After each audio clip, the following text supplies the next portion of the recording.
បាទសួស្តី បងប្អូនទាំងអស់គ្នាឥឡូវនេះមកសិក្សាភាសាអង់គ្លេសជាមួយខ្ញុំបន្តទៀតយើងចូលដល់វីដេអូទី38 Daily English 38ចឹងភាសាអង់គ្លេសប្រចាំថ្ងៃថ្ងៃនេះយើងសិក្សាអំពី such a thing ពាក្យ such នេះយើងបកប្រែមកថាបែបនឹងយ៉ាងនឹងអញ្ចឹងទៅដល់ម្លឹងអីក៏បានណាចឹង such a thing នេះមានថាអ្វីមួយរឿងរ៉ាវអីមួយរបស់អីមួយចឹងអត្ថន័យវាសរុបបញ្ចូលគ្នាមកឃ្លាប៉ុណ្ណឹងមានន័យថាយ៉ាងម៉េចយើងបងប្អូនសិក្សាជាមួយខ្ញុំទាំងអស់គ្នាបាទ such a thing ពាក្យថា such a thing នេះអត្ថន័យវាមានន័យថា a thing like that វាថារបស់ដូច្នោះណារបស់ដូច្នោះរឿងបែបហ្នឹងរឿងយ៉ាងហ្នឹងអញ្ចឹងទៅបាទចឹងអត្ថន័យវាតែប៉ុណ្្នឹងបងប្អូនតែសំខាន់នៅពេលដែលយើងប្រើក្នុងប្រយោគយើងយកវាយកមកប្រើទាំងដុលដើម្បីបញ្ជាក់ន័យបែបហ្នឹងទៅបានហើយណាចឹង a thing like that គឺរឿងបែបហ្នឹងណាវត្ថុបែបហ្នឹងអញ្ចឹង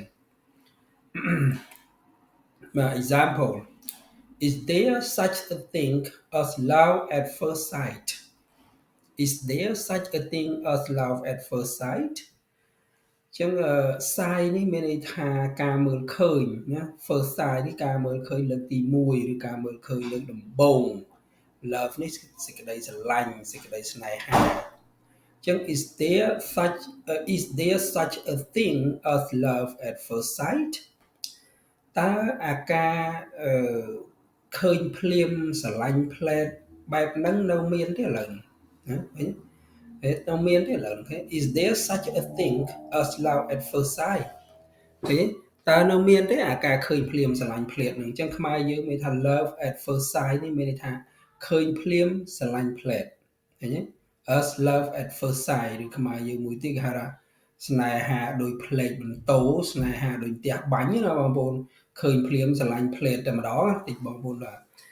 ភាសាខ្មែរឃើញភ្លាមស្រឡាញ់ផ្លែតនោះចុះអង់គ្លេសគេថាម៉េចណាបងប្អូនអញ្ចឹងគេថា as love at first sight as love at first sight is there such a thing as love at first sight តើអាការឃើញភ្លាមស្រឡាញ់ផ្លែតបែបនោះនៅមានទេណាឃើញទេចឹងអត្ថន័យវាចឹងបងប្អូនណាOkay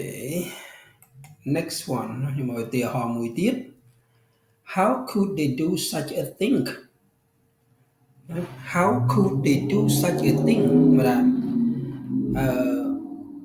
អានេះបើអត្ថន័យវាគេចង់និយាយថាតើគេអាចធ្វើអារឿងរ៉ាវបែបហ្នឹងដោយរបៀបណាទៅណោះឃើញទេតើគេអាចធ្វើអារឿងរ៉ាវអញ្ចឹងដោយរបៀបណាទៅកើតណោះខ្មែរយើងណាមកថារឿងអីមួយដែលវាមិនសមរម្យណា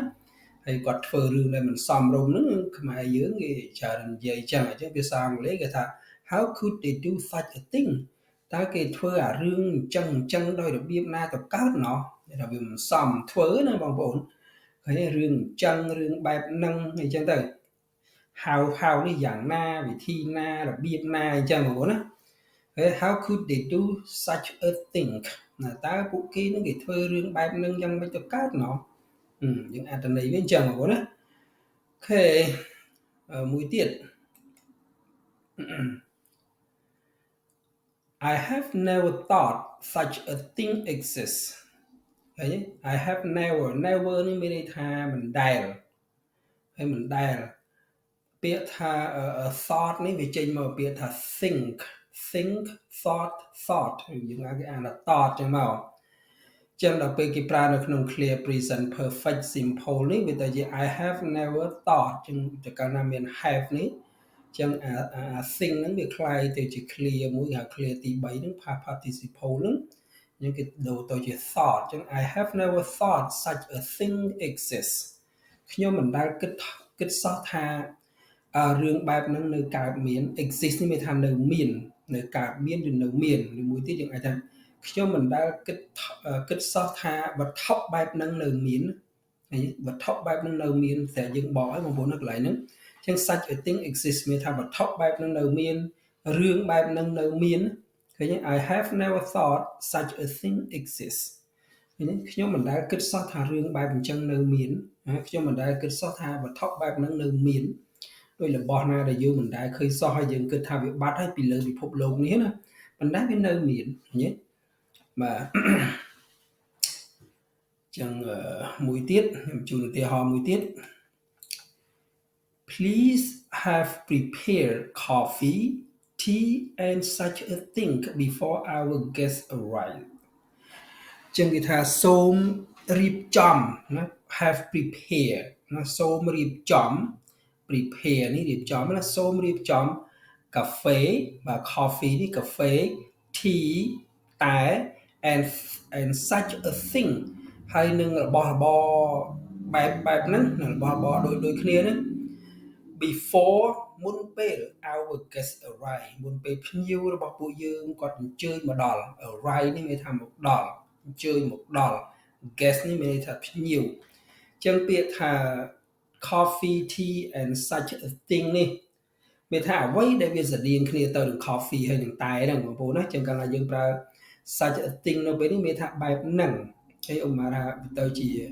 ខ្មែរយើងមានអូវ៉ាន់ទីនយើងទៅមានទឹកដោះគោមានអីយើងទៅធ្វើមកជារបៀបភេសជ្ជៈប្រហាក់ប្រហែលគ្នាហ្នឹងអញ្ចឹងគេថាអញ្ចឹងសូមរៀបចំឲ្យហើយនៅកាហ្វេឬក៏តែឬមួយក៏ភេសជ្ជៈបែបហ្នឹងភេសជ្ជៈស្រដៀងគ្នាហ្នឹង before our guest arrives មុនពេលដែលភ្ញៀវរបស់យើងគាត់អញ្ជើញមកដល់អញ្ចឹងមកដល់គាត់ណាចង់ហូបតែទៅណាចង់ហូបខ្វេទៅណាចង់ហូបទឹកដោះគោទៅណាចង់ហូបទឹកជុះអីក៏ហូបទៅបាទអញ្ចឹង such a thing នៅពេលនេះមានន័យថា